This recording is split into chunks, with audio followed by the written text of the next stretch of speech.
Field Observations by Blake Young. Stereotypes of black men versus black women. Black men always get accused of doing certain things in which they might not be doing at all.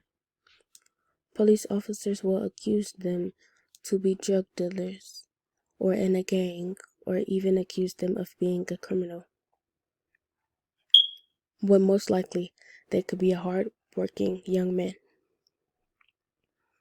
Black women have some stereotypes, but they aren't as bad as the black men.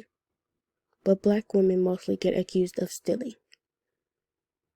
White people sometimes assume that most blacks are aggressive, steal things, or ghetto and live in the hood, when in reality we are equal and we do the same as white people to get and afford the things that we want or need. Story time. This is a story that was based in Toledo, Ohio. I was at the age of 16 in 2017 at Franklin Park Mall. Me and my mom were shopping in the mall to get matching outfits for the 4th of July. We went in the store, Forever 21, to try and find an outfit. Me and my mom agreed on an outfit together, and we decided to try them on. My outfit fits perfect, but my mom's didn't fit. And because she didn't fit it, she put it back, but while in the store, she had a big MCM purse, and the store owner thought she had stolen the outfit.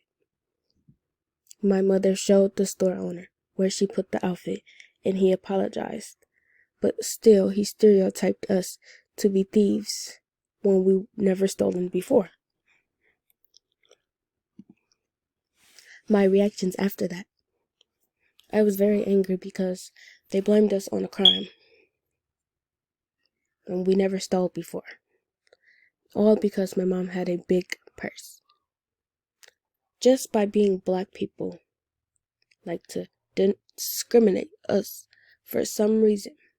White people always think that blacks are doing something wrong. It just made me and my mother not even want to shop in the store anymore because that wasn't very welcoming. Being black in my environment. Most people in my environment are black, and a lot of things go on down here in Toledo, Ohio. Many people die every day, including a lot of 14-year-olds. Here, there's a lot of things like gang violence and people who go to jail for robbing or threatening people. A lot of people sell drugs down here as well, which is why the police stereotype blacks. A lot of white people here are racist, but not all are racist. They are prejudiced and believe in certain things. To wrap this up, in Toledo, Ohio, you will always have problems with the law and the authority and the power white folks and police have on the United States. We work jobs and get money like they do. We shouldn't be stereotyped as thieves and criminals, or even a killer, just because the color of our skin. I know all around people are racist and all blacks go through the same thing, but we have to stand up and make a change and even be stronger than anything the stereotypes us to be. Thank you. Black Lives Matter.